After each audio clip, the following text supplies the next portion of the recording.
Hjertelig velkommen til en ny episode av Uno. Jeg vet ikke hvor du befinner deg for øyeblikket, men hvis du er på en strand, så er det bare å legge seg ned og kose seg, fordi vi har et knøttlite studio, men det er plass til store menn her inne, og apropos store menn, it's a huge honor to have you here, Wes Brown. How are you? Yeah, very good. Thank you. Looking forward to the game today. And it's nice being in this fantastic studio. Yeah, I'm impressed. We've yeah, made it's it very ourselves. good. Very good. And some good shirts as well. So, first of all, what are you doing these days, nowadays? Yeah, I pretty much work for the club. I do a lot on MUTV. I know a few people know that. And then some other stuff for the club as well. So I still live in Manchester, so I do a lot of the day-to-day, with whatever they need me to do. And obviously, I really enjoy it. Looking forward to the new season. Perfect. If you or me, and you had the opportunity to ask Wes Brown one question only, what would that question be? Oh, that's a very good question. Well, I would probably ask myself, I actually went in for a tackle and I broke my ankle. There's not anything else I would change, even the other injuries, because it makes you who you are. But that tackle I didn't need to do. I'd ask myself, why did you do that? Or don't do that. It was a Champions League qualifying game. So it was pretty much the first game of the season, which was in any importance. And it was the first 90 seconds. The ball was sort of going out of play, and me and this other player challenged each other when the ball went over the line. And I initially broke my ankle, which made me sideline for the next 6 months. So that's a regret you have? That's the only one. That's the only regret, yeah. Do you remember when that was? 2003. Yeah. Because I have a question here for you, and that is based on something Sir Alex Ferguson said. Because you remember, you told me about your injury now, and I remember Ferguson praising you as one of the most natural defenders in the country. Yeah. What did that mean to you, that Ferguson said something like that? It gets brought up quite a lot. I mean, it's obviously a great compliment from the manager. But me and the manager got on really well. You know, it was very, very simple. He told me what he wanted me to do. He didn't tell me how to do it. I just, got on with it. And I think it's more along them lines. Where's your marking in today? Do what you do. And it was probably more along them lines rather than it was a tactic to whatever. He just let me go out and defend. And if it was a specific job, he would just give me a short, simple talk, and then I'll go out and just try and do it. We'll talk more about Sir Alex Ferguson later, but let's talk about your career. 5 Premier League trophies, 2 FA Cups, 2 League Cups, and even 2 Champions League titles. What kind of feeling does it give to you just talking and thinking about those? It's good. I mean, I should have 7 Premier Leagues. No, they've changed the rule now. I didn't play enough games at the time. Yeah, so it's 10. It was 10. Yeah. I think it's 5 now. Yeah. So I missed out on 2, which is fine, because that was the rules. But I mean, it was a great time. I mean, I come into the squad. You have to remember, in a brilliant squad under Sir Alex around 98. Great players. So I think straight away, you understand what the club's about. The winning mentality is there. Well, it's always been there, to be fair. From growing up with Eric Harrison, you get that winning spirit and the feeling for winning and what you need to do to sort of get there. But like I said, it was 12 years in the first team, where we were pretty much challenging every year for something. Obviously, we didn't win every year, but most years we did. And if not just one trophy, a couple. So it was something as a kid, I always felt it would be like this, because ultimately you then move to other clubs and it's not the same. No. So you enjoy it while you can, and you just sort of look back at, some of the teams we had were excellent. And like I said, we should have probably won more, especially Champions Leagues. Yeah. Since we got there, but a formidable Barcelona team was just a little bit better than us, and that's football. That's how it goes. But we're one game away there from making even more history. But it just shows you the sort of standard and level we was at the whole time, really. Do you have this kind of moment which you're most proud of? Just my debut. Yeah. Yeah, people talk to me all the time, great cross in the Champions League. Yeah. Which, of We course have to talk it was. about that later. Yeah, of course it was. But for me, my favourite moment was actually just my debut. Yeah. Who was that against? It was against Leeds at Old Trafford. Second to last game from the season. Arsenal have already won the league, and there was a few of us younger lads on the bench, and just to come on, and I was glad it was at home as well, because you get that feeling, especially from the fans as well, everyone cheering you on. So for me, that was my best moment. Do you remember what Ferguson told you before you played that game? This is what we just talked about before. He just went, just go and do what you do in training. Yeah, exactly. Very simple. Yeah. He knows how to not, put too much pressure on you. And it is a big, you debut for anybody you can ask. It's a big thing. I mean, I could have played really bad and maybe not played again for a while, if at all. Mm. So, I think as a young player, you get to this certain point and you want to get on the pitch, but you don't realise how big of an occasion it is. Because if I played bad that game, I might not have played again. So how did it go? It went very well. Yeah, it went very well.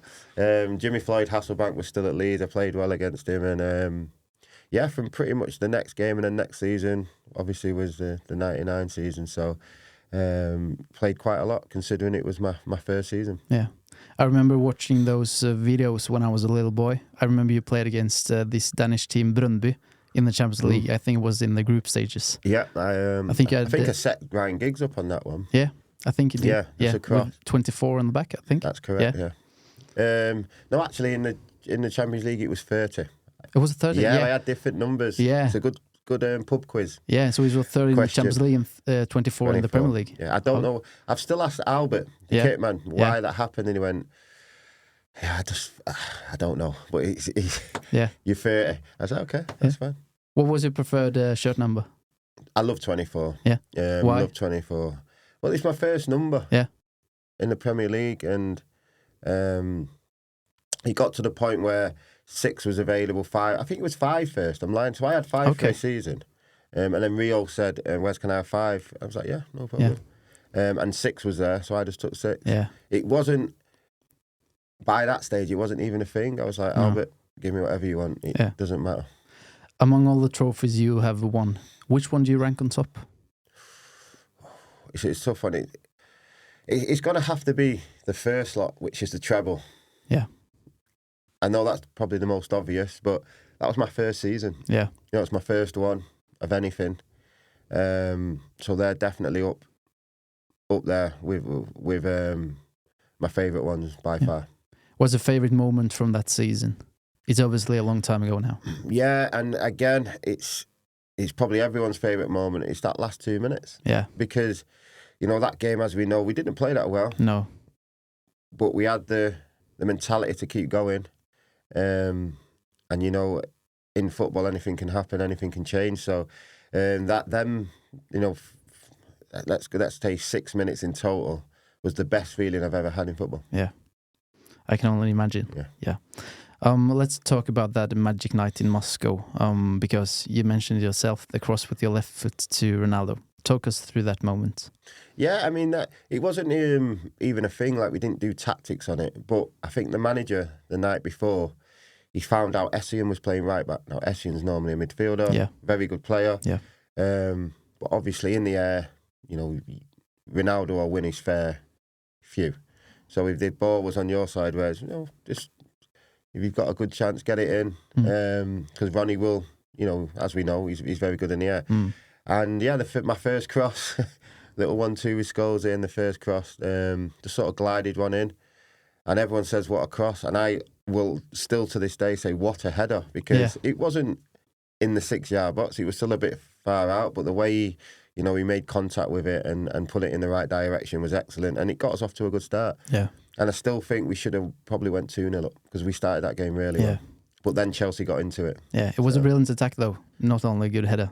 So it was a good attack, Yeah, it was good. But I remember the chances of Tevez and Carrick. Yeah, and the one that especially came across, that was Carrick's, I think. I think. And then John Terry sort of was in the way for one. Yeah.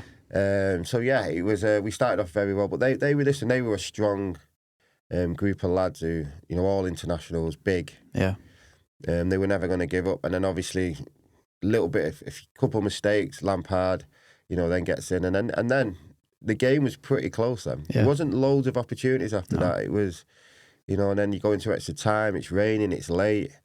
And then I always remember there's probably about 20 seconds to go. And obviously there's a sub, and it was me. Yeah. And it's really weird because obviously in 20 seconds there's going to be penalties. Yeah. So I came off at Anderson, but it was weird, the relief that you have knowing that you're not going to take a penalty. I don't know what they felt like, but I was like, oh, okay. It's a weird feeling because you still want to be on the pitch. Yeah. But ultimately, I don't take penalties. No. And Anderson, midfield, a very good strike of the ball. You want your best players on. Yeah. So there was a little bit of relief, but ultimately you now can't do anything about it. You're just waiting like everybody else. And, I had a good feeling about the penalties, but I didn't think John Terry would have missed. No. Because I've seen him take penalties. When we mess about international, when we're at England, we'd all, take a few penalties.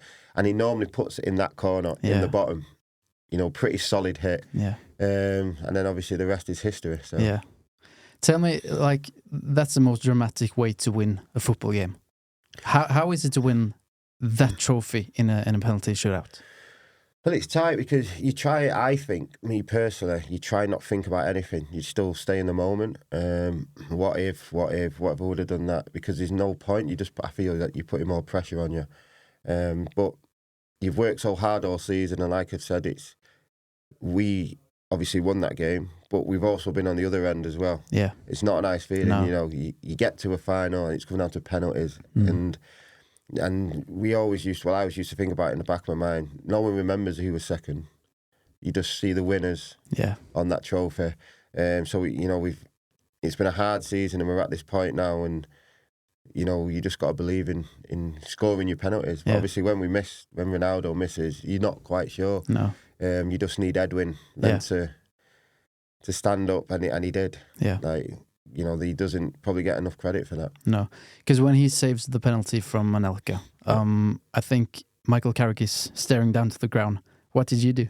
Well, I was off, and I just remember when he saved it, we all ran over, and the video is there, but the angle, I actually run, slip, smash into the board. It doesn't matter. You get straight up, you're jumping around, and then you just enjoy yourselves. But I just remember at the end of that game, I was so tired. The pitch was a bit heavy because of the rain, and it was a bit later. Yeah. I mean, I think it's the only Champions League final you can say has gone into 2 days. Yeah. So good quiz question it's a as good well. quiz question, yeah. And then it was a bit different to 99. We get back to the hotel later, so obviously we have a small party, and then we pretty much get back on the flight and go home, and then everyone's gone. Everyone goes their separate ways with their families. Season's over then. Season's over. Yeah. So you've got to try and enjoy that moment, because yes, you can talk about it, but we've just won it, so let's enjoy ourselves. How often do you think of these moments? Never. Never. No. No. Only when we talk about it. Yeah, weirdly never. And even in my family, my kids, we don't really talk about it. I'm just dad. Yeah. Not Wes Brown. No.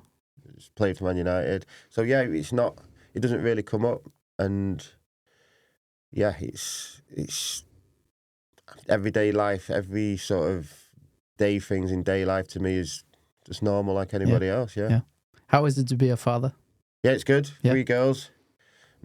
Well, yeah, 3 girls is a nightmare, but they're good, and I love every second of it. Yeah. From one father to another father figure, Sir Alex Ferguson, you played under him. What was that like? Yeah, he was great. I mean, from probably being a Manchester lad, you're not sure, where you fit in a little bit, because once you get into the first team, you've got players from all over the country, all internationals, and I'm just this skinny, tall sort of guy who lives around the corner. But he made it so easy for me in that sense. He everything was simple. Obviously, you have your hair dryers and stuff, but in general, he understood that, I'm still learning as well, and he helped me along the way. Did you ever get the hair dryer 100%, treatment? Yeah. But I think the manager's probably the best management person I've seen with individuals. Yeah. And with me, I didn't mind getting the hair dryer because I actually played a little bit better. I was angry inside. And I think the manager works that out in people to see what he can do, what he can how far he can take it. What was Ferguson's best or most important quality? His team talks. I think, we've had many, but for the finals especially, he'll do unique team talks where you actually run out not even thinking about the game. There's no pressure. You're just thinking about your teammates and how well we've done, and I want to work hard for him. We all want to win this game for each other. So he takes your mind off the actual pressure of a final, and you sort of run out like it's training a little bit, but you're putting everything into it. Was that a speech he had prepared? Did you? I don't know if he prepared it, but it was very good. Yeah. Very good. So which speech do you remember the most? Probably the Champions League, Yeah, and I know he does a little bit of speaking every now and again, and everybody who I speak to said, "Oh my God, Sir Alex came in and did give us this speech." Yeah. About teamwork and teammates, and he said it was the best thing ever. So the level of the team talk is high. Yeah. And like I said, I think the actual what he wants from it is everybody relax before they go out, because he understands that we're not here for no reason. We're a quality team with quality players, but we don't want the pressure of the occasion to get to you. So he takes that all away in his team talk. That's the best way to put it. Yeah, because playing for Manchester United must be huge pressure, stressful at times. And you say that he helps you relax and distresses you. So when you run out, you're not thinking about that's gone. Yeah. You're just thinking about doing well for the person next to you, and that's I think why he got the best out of us. Did you ever had any trouble with nerves? No. My most nervous game was my debut. Yeah. I didn't sleep the night before. No. So if you ever watched that game, I've not slept at all. Okay. But I was sub. Yeah. But I got told I would start, but I didn't start. And I think the adrenaline just kicked in. Yeah. And then I probably slept for 2 days after that. But yeah, that was probably my most nervous. Yeah. After playing for United for so many seasons, and going from one of the biggest stages in the world, Old Trafford, no disrespect to Sunderland or Stadium of Light, but how is it to leave Manchester United? Oh, for me, it's difficult. It's the only place I've ever worked, and people don't understand that. But it's also my job. I've been there since I was 13. So when you leave, I was nearly about to turn 31, I think. And, you go into a different club. At the time, because it's summer, you don't actually get to say bye to everyone as well. No. That's probably the most difficult thing, because you say you're going to go back in, but you don't necessarily go back in straight away. So you've known all these people for so long, and then you're just gone. Yeah. But that's football. I mean, everyone gets it, but that's what happens. But eventually you do pass back. But the moment where you wanted to do it is now gone. But you still know everyone. So yeah, that was probably the most difficult thing. I was very lucky. We had already a few players there, as in Kieran Richardson, Phil Bardsley. Yeah. And then obviously me and Big John. Yeah. Steve Bruce wanted both of us, so I would speak to Shazy as well. What do you think? He's like, yeah, okay, well. But I do remember signing, getting to the training ground at Sunderland, and Shazy wasn't there. Yeah. Like, what is going on? And he wasn't picking up. But Shazy, so I signed. So I'm trying to phone Shazy, where are you? Blah, blah, blah. Ultimately, he comes in the next day and signs, but there was some other offers on the table. But eventually he did sign, so I was happy with that. So it was like, there was a good few of us there. So settling into Sunderland was not a problem at all, because of the faces you already know. Like I said, but ultimately the football is a lot different. Yeah. The mentality is a little bit different. But great lads, lads that work hard. Obviously the quality is not the same. No. Otherwise they'd be challenging for Premier Leagues and cups.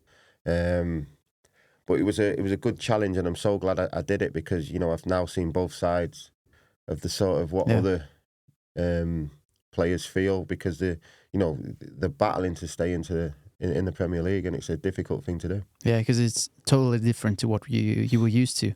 So what was the biggest challenge for you personally when it comes to playing for a team that every season are fighting for the trophies, and going to a club that are battling relegation? Yeah, it's different. The focus is the same, but it's, instead of running out knowing, okay, win this game, 3 points.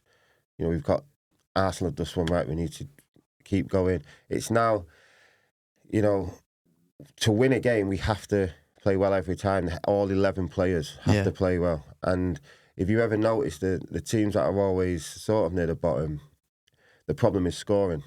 Yeah. You know, it's not like we get beat 4-0 every week. That's not the case. We're getting beat 1-0, 2-1. You know, just by a goal, there's not much difference. But we ultimately, you know, you get beat. And it's very difficult, I feel, until we probably got Jermaine Defoe, to score goals.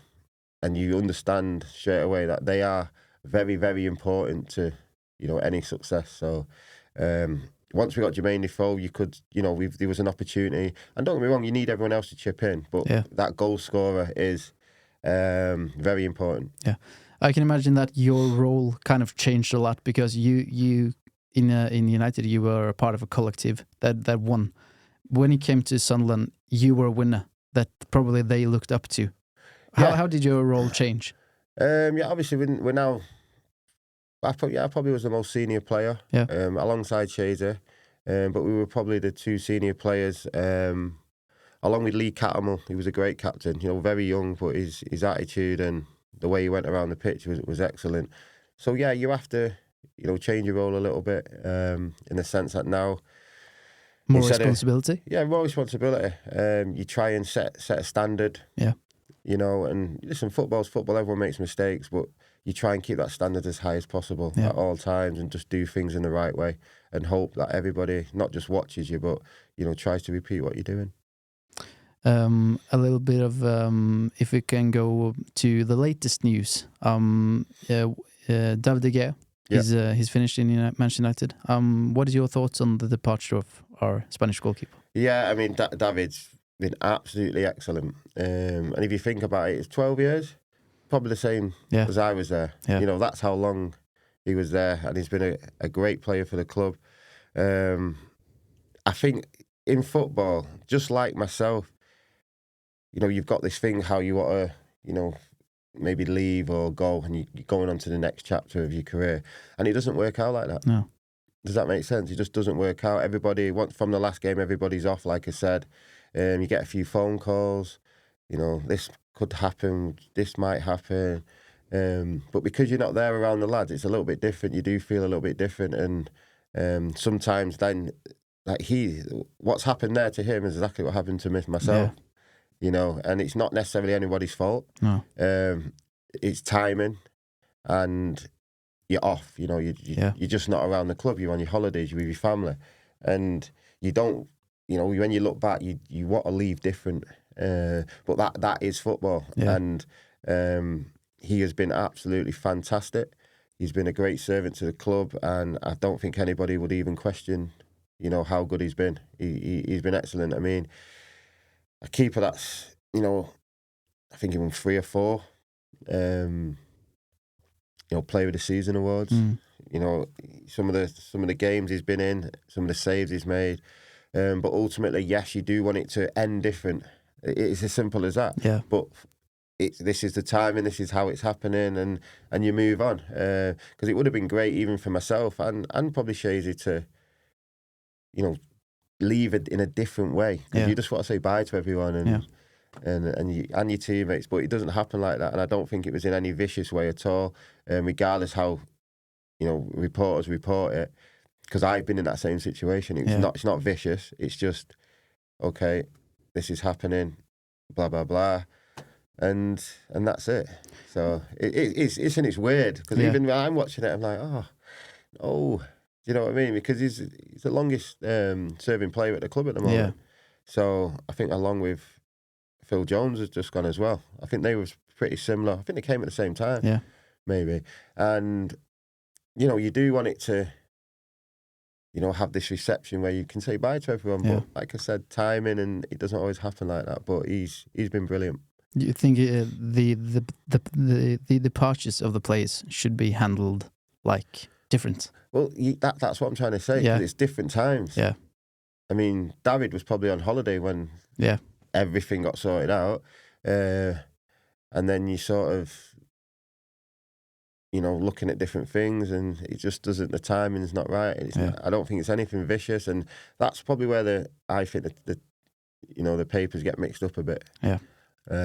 Yes, everything could have been a bit better, a bit handled better, because he has been a great servant to the club and is, a legend, and will be. He's been there for so many years, and no matter what you think, 12 years is a long time to be in, Manchester United's number one. But regarding the decision to let him go, do you think it's the right one, or would you like to keep him? I mean, I would have loved to keep him. Yeah. Why? Listen, like I said, even if you get another goalkeeper in, I mean, if David wants to play, then his competition again, and if he wasn't playing and comes in, he wouldn't be happy with that.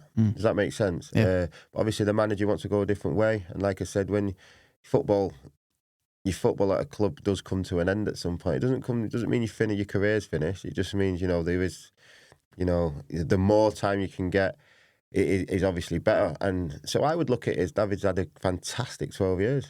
There's not many players that you can say, I've been there for 12 years and lasted 12 years. So. Yeah.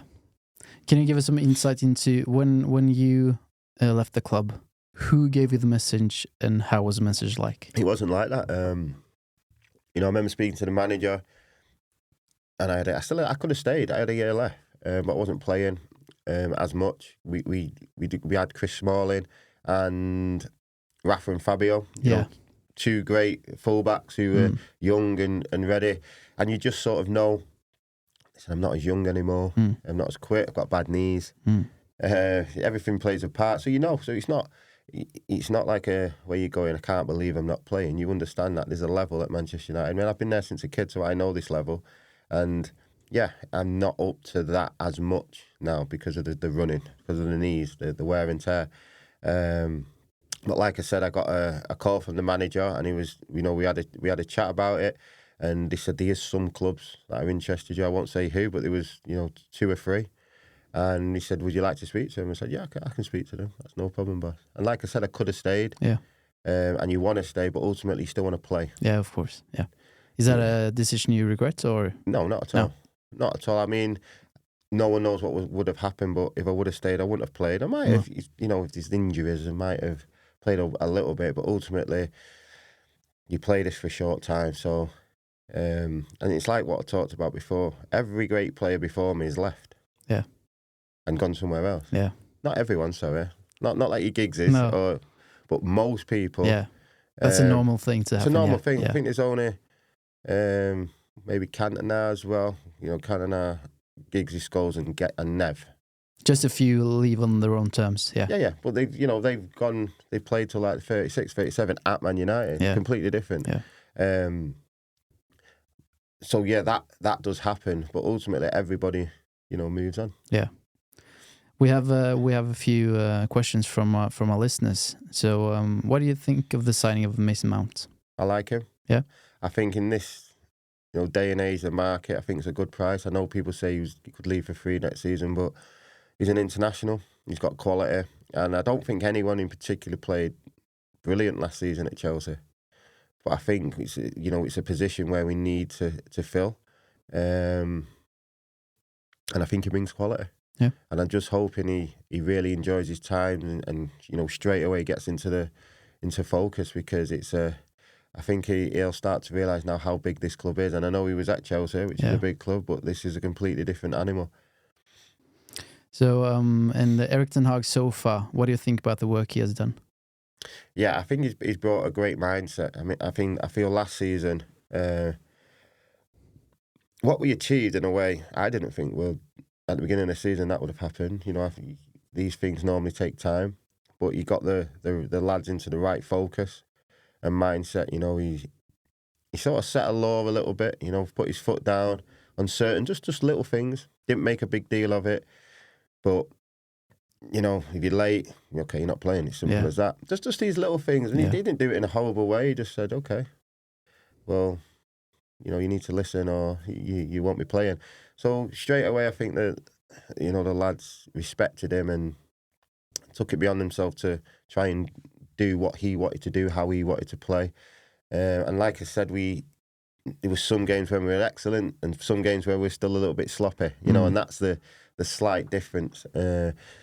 And a lot of the times, one half would be very, very good. Another half, you'd be thinking, is this the same team? Like, what's happened? But that's all to do with mentality, and that's what you're trying to change and get everybody into that right mindset. And, you know, obviously to getting 2 cup finals, still gutted that we got to be against City, because that's an opportunity there for us. We won the League Cup. Yeah. Good game. And then, you know, in the league, I didn't expect Newcastle to do what they did as well. But they did. They kept there, and, you know, we kept with them. So you look at it and go, yeah, we've done well. Yeah. We've done well. It's not where we want to be, but it's been better than any other season. Yeah. In the last 8. Yeah. Probably. Yeah. And just more the consistency. You know, we finished Champions League. We get to 2 cup finals. You know, that's good. Yeah. So next season you're thinking, okay, how can we build on that? Yeah. You know, can we push on? Can we challenge for the league? Can we? Can we put pressure on everyone? Can we make it hard for them? And obviously another good cup run, but it's good to be back in the Champions League as well. He took them to 3rd place last season. So what would be like a realistic, achievable thing for the team going into next season? It's a tough one because, I mean, you look at the City side, and obviously Arsenal did well as well. They fell off a bit, but you sort of got to say, why can't we challenge for the league? And that, you know, that's where you step up another level. Obviously, City the team to beat again this season, and you know, can we keep winning? Can we put pressure on them? And that's all you've got to think. And when you get into a little run of maybe a little winning run as well, you know, your mind's different. You know, you're going out to say, okay, we're here. The challenge is different, and you just try and it's not even keep the pressure on, because we might start really well, and you know, around Christmas you see sort of what's happening where you are, and can you push on a little bit? We're about to go into Fergie time now, but I have a few more questions left. Eirik asks, who was the most professional player you've played with and why? Oh, professional is definitely Cristiano. Yeah. There's a lot. I think when you get to the level we were playing at, everyone's professional, and that's just the truth. But I think Cristiano was the guy, which everybody already knows. He would go out and do extra everything. Free kicks, just his little tricks, his little dribbles, crossing, then go in the gym, you know, work on that side of it. And, you know, he did do a lot, but you have to, when I look back, you think, wow, because he was such a young lad, and he was just so determined to be the best. So he wanted to be physically the best at free kicks, the quickest. You know, can he run at speed, also doing his dribbles? Yes, he worked on that.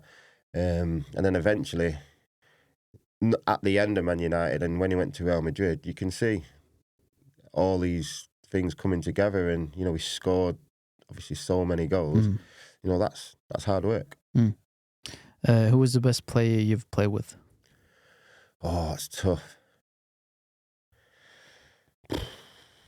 I guess you're not allowed to mention Ronaldo now. No, I won't mention. That's what I mean. I won't mention Ronaldo. For me, see, my favourite player, but this is also because I used to watch him as a kid, is Ryan Giggs. Yeah. But the cleverest player, unique player, is Paul Scholes. Yeah. By far. Just pure intelligence, and some people don't understand when people say Paul Scholes. Say, yeah. He knows what he's doing before he gets the ball. He knows what he's doing after the ball. He knows where to stand. He knows where to receive it, which foot to receive it on, way to pass. You know, all these things that you probably don't look at all the time. He does that with no problem. When you see this debate about who's the best of Frank Lampard, Steven Gerrard, Paul Scholes, you played with all of them in England. Played all of them, yeah. Who's the best? For me, Scholes. Yeah, why? But Scholes is different. Yeah. They're not. If you put all of them together and said, it's like Messi and Ronaldo, they're different. Does that mean one of them's better than? Do you know what I mean? It's different. If you look at stats, it's all the same. Frank, for instance, I think he's in top 10 of Premier League goal scorers. He's a midfielder. Stevie, you would probably say, could play anywhere. You know, defence, centre back. You could probably put him up front. But Scholes, no. Scholes is unique. Scholes is a centre midfielder, attacking, and smart. Knows where everyone is before they know. And sometimes you have to say, right, okay, who's he played against? And then if you ask everybody, Xavi, Busquets, anyone, they say, no, Paul Scholes. Yeah, that's amazing. Because they're the same, they're intelligent. Yeah. So they understand what he's doing. And they're like, okay. And that's the difference. And sometimes the fans don't take that into consideration, that's all. And that's why we as ex-teammates, we know what we're trying to say. It's hard to say it or for what reason, but I think it's best if you ask other people and they'll go, yeah. We've all heard the stories about going to Carrington, Paul Scholes, hitting that ball in your head while you're peeing, for example. Did you ever have any of those moments with Paul? No. I mean, I remember kicking the ball in the air once and it hit the manager on the head. Oh. He wasn't too pleased. No. How did you react? Sorry. And what did he say? He was not happy. But like I said, it can happen. Yeah. So you just say sorry, apologise as many times as you can, and then it's forgot about. Yeah. So apart from Alejandro Garnacho, who's the biggest talent at United from your point of view? Martinez. Yeah. And people don't say that sometimes about defenders. But I think he's got a unique skill, and the way he reads the ball, the way he gets stuck in, he understands that. I mean, he likes to be aggressive. I love that. That's like I used to try and do. He doesn't give, strikers a lot of time. He's in the face.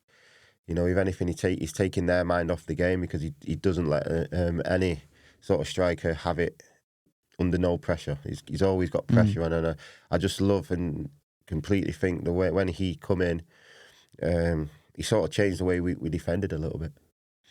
Any of the younger ones? I mean, yeah, I'd like to see the lad from Sunderland, Dallo. Yeah, Yeah. And listen, there is younger other ones as well, but I'd like to see Dallo because he was excellent at Sunderland, and I know it's a different level. But the way they played him in more of a counter-attack position. So when they didn't have the ball, he was sort of always on the halfway line, ready to go in. But I watched quite a lot of the games because obviously I used to play as well, and he was frightening. He didn't look back. He was putting the ball in the back of the net. Quick. Obviously, he's not. I'm not saying he's small, but he's small in his physique a little bit. But I would like to see him maybe get a chance. And I think the younger lads, this is a very important time in the sense that pre-season they get more of a run out. I mean, even the game here, you probably see quite a few of the younger lads, and they probably won't know this because no one tells them. But the manager will be looking at them thinking, okay, can he do that on the first day of the season in the Premier League? So, I just want them all to do really well. And, like I said, I think they're all high quality, but now it's just taking that next step up. That was all I had. Do you want to add something before we finish off? No, it's just good to be here. I'm looking forward to the game. Yeah. Thank you so much for your time. Pleasure. And I really enjoyed it. I hope you did too. I did. Thank you. Thanks a lot, Wes. Thank you.